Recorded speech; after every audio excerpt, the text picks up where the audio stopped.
Hey all, and this is the Beneath the Ice event. This is a Water Slayer event and Noble Killer. So I have just made up 3 teams for this event, but I think these 3 teams are enough. The first team is intended for any non-locked bosses, so I can get a hit in and try and get 10% or 20%. Anything locked, I'll use this team. Then this team is just really for levelling up the bosses, and also an idea if you want to go single affinity. You may need to swap out a few of the cards though. So you have all seen similar teams used in previous videos if you have watched them. I will talk through these teams again though. Holiday Saints, the first card, gives the next water hero to activate their battle skill a 500% damage buff. Combined with Metaverse Masters, gives a 150% damage buff. Both go on Sovereigns of the Dance, increases self-damage and converts the gems. Then the fourth card, Continuum Conservators. I only recently got this card. It's a Noble Killer card, Noble Killer Slayer card, which is why I'm using it in the event. It has the correct killer skill. No damage buff though really, apart from a self-attack increase. So that doesn't really help the damage unfortunately, but it's the best out of the Noble Killer Water Slayer cards that I have. Then finally, Frontier Titans. This has a decent boost, you can see here. Increases Water Slayer damage by 130% for 1 turn. That's why it's on the team mainly. Now onto the relics. Because there's no Arcane Killer cards on the team, I wanted to stay away from Arcane relics. So I did actually get the ultimate relic from the vault. I got a rare relic on tier 1. So that's always useful for this team, which means I can put 2 relics on the team that break the noble shields. Then for my other relics, here's an immortal one. Here's the other noble relic. Then a chaotic relic. Then finally an immortal relic. So I could swap Cater's Bow onto the team, but I want to make sure I get enough water gems at the start for this team, so I can use all the skills on the very first turn. Then for the second team, a slight variant, but with Area this time. Adding Area to the team actually makes a huge boost to the damage. Before talking through this team, I decided to make a quick change to the relics. You can see I now have Cater's Bow on the team. That should increase the damage slightly. Also, I don't need to get the water gems right at the start, so I can pretty much use whatever relics I want as long as I break all the shields. Anyway, Holiday Saints again, with that 500% damage buff. Metaverse Masters again, with the 150% buff. Both go on Sovereigns of the Dance, as with the previous team. Continuum Conservators, again, the Noble Killer card. High Performance Unit Area, the change to this team. This is basically used to get supercharged up, boost up, Sovereigns of the Dance, but you need to take a hit before you can use this, so it's not suitable on the very first turn. Only really useful on locked bosses. Everything else will die too quickly for you to be able to use this team, I would have thought. You can try and test it on non-locked bosses anyway though. See if you can get a hit in, but I think it's probably better to use the previous team. Just go turn 0, use all the cards, get the 10 or 20%, then profit rather than trying to go for the bigger numbers, then getting 0% on the boss. Then the relics are pretty similar to the previous team. You can see here they are virtually identical apart from Cater's Bow, so I might as well just click on the bow. The reason this is on the team, you probably all heard me say this before, it has that percentage increase to attack. Therefore it should do a little bit more damage with this relic than the other relics, but I guess that's something I should really be testing. But yeah, that's Cater's Bow anyway. Then for the final team, it's just single affinity basically. You may need to swap out a few of the cards. You can also put the event ultimate form on the team if you have it. I believe it's a card that increases Water Slayer damage and not a hitting card. Anyway, these are the cards. It's just basically my best Water Slayer cards. It's not very exciting. A couple of these cards don't really have much of a boost. For example, this one just increases Water Slayer attack by 100%.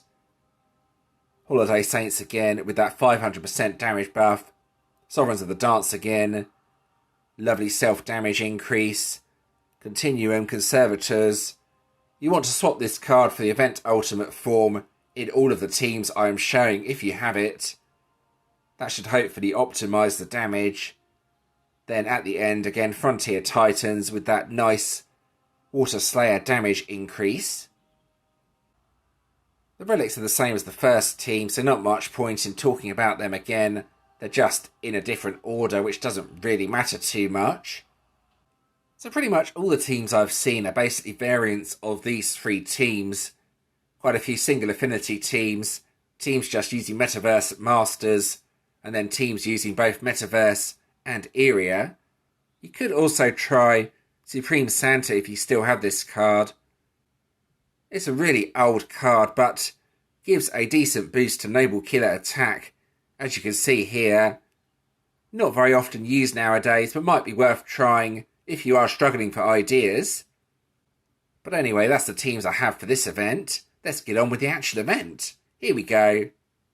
Alright, so here we go with the actual event. I do have an Inferno Umbral up, so I'm going to be testing my teams out on this.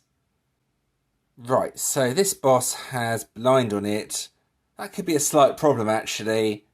It won't be for my area-based team, but it will be for this team. So I think let's just hit it once with this team, then use my area team. But this is really intended for hitting any bosses that are not locked. Other people's bosses, try and get at least 10% on them. So let's see what sort of damage I can do with this anyway. It's just a pretty easy left to right team. There we go, and then just match the highest two power gems. There's nothing loose to the main match, so it will probably only do 40-ish Q. Yeah, there we go, 48.5 Q, so we can quit out here and move across to my other team. This is the team that should be doing all the damage here, but let's have a try. So I think the way to use this is to use Metaverse Masters to start with, then use Area once you have enough Dark Gems, as no Dark Gems really spawn until you use Metaverse. There we go. Then on the next turn use Area, then just go left to right. Let's give this a try anyway, see how I get on with this. Hopefully it will do up to 100 Q. I don't know, I haven't really been using this team.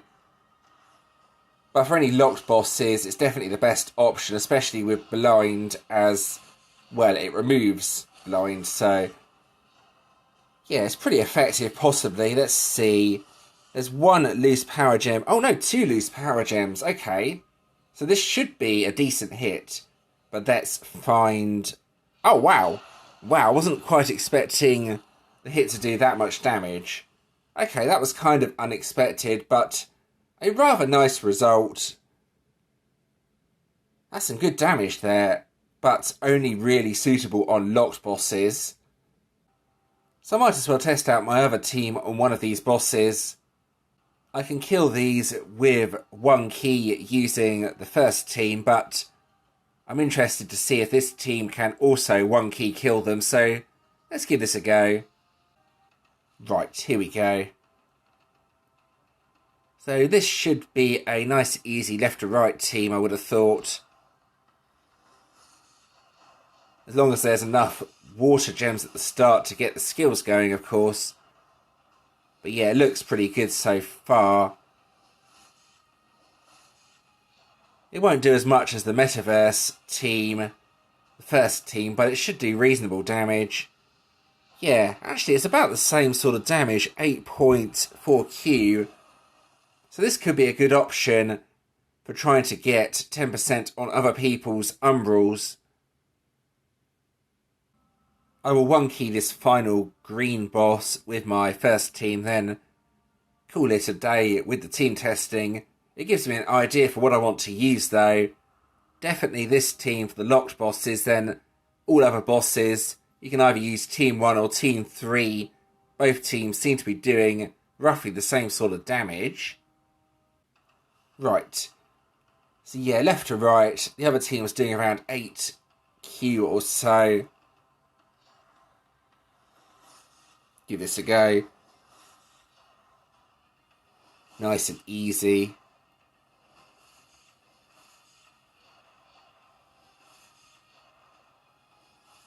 And then nothing loose, but it still gives an idea what sort of damage this does with one key. It's more than the third team, so yeah, I think definitely stick with this team for anything that's not locked. It makes more sense to use this team as well, as when you look at the cards, there's more of a boost than the third team. But anyway, that's the team testing done. So there we go, that's my teams tested out. I'm pretty happy with my damage this time around. The Water Slayer teams are doing the business. Water Slayer is pretty much my best Slayer event. I don't normally get Slayer decks for the other events.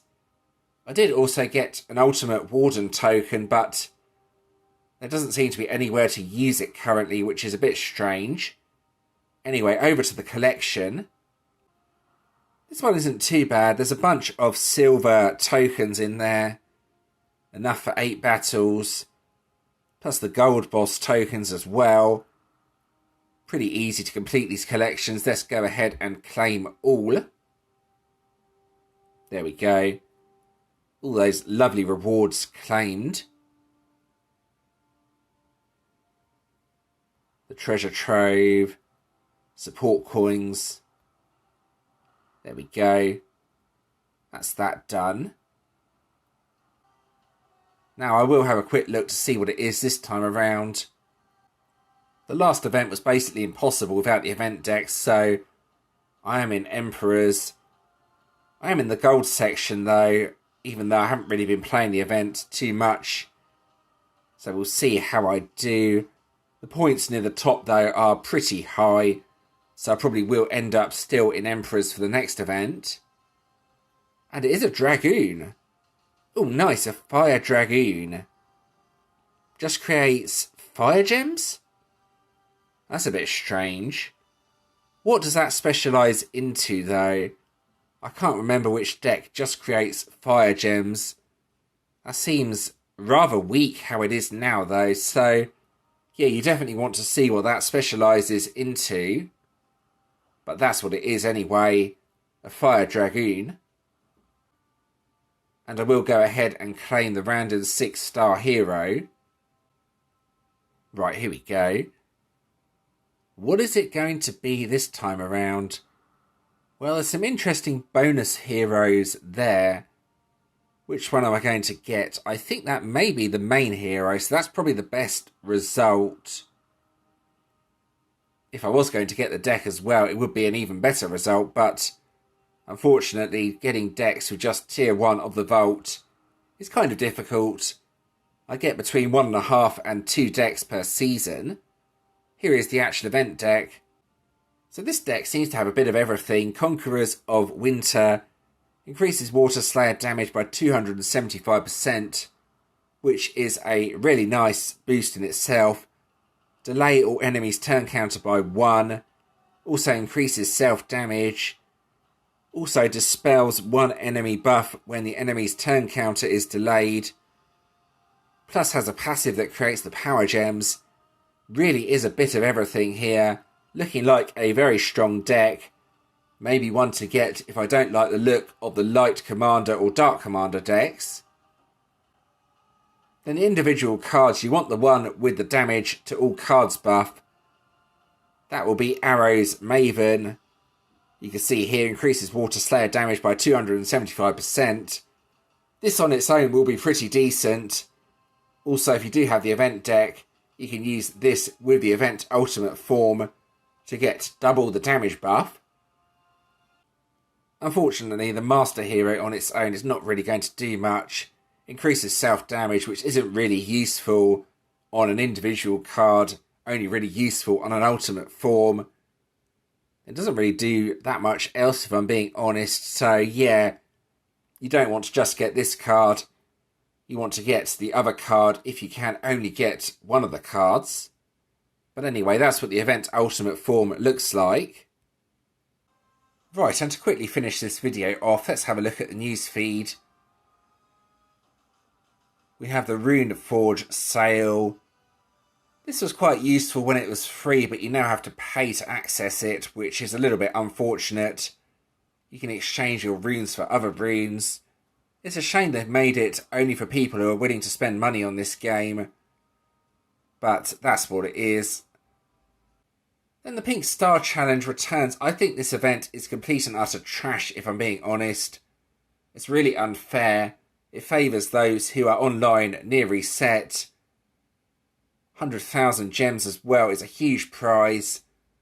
But yes, always those who are online near reset or slightly after reset that seem to win this.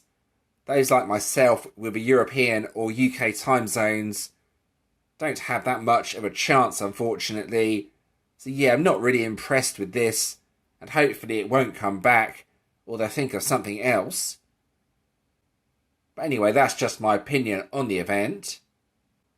And that marks the end of this video. I hope that was interesting and helpful. As always, if you do have any questions regarding this video, please let me know in the comments and I'll do my best to help. If you did enjoy this video, please do give it a like and subscribe to the channel. Subscribing is always very much appreciated. We have a previous video on the screen, plus a playlist, plus you can also subscribe from here if you want to do so. And thanks for watching.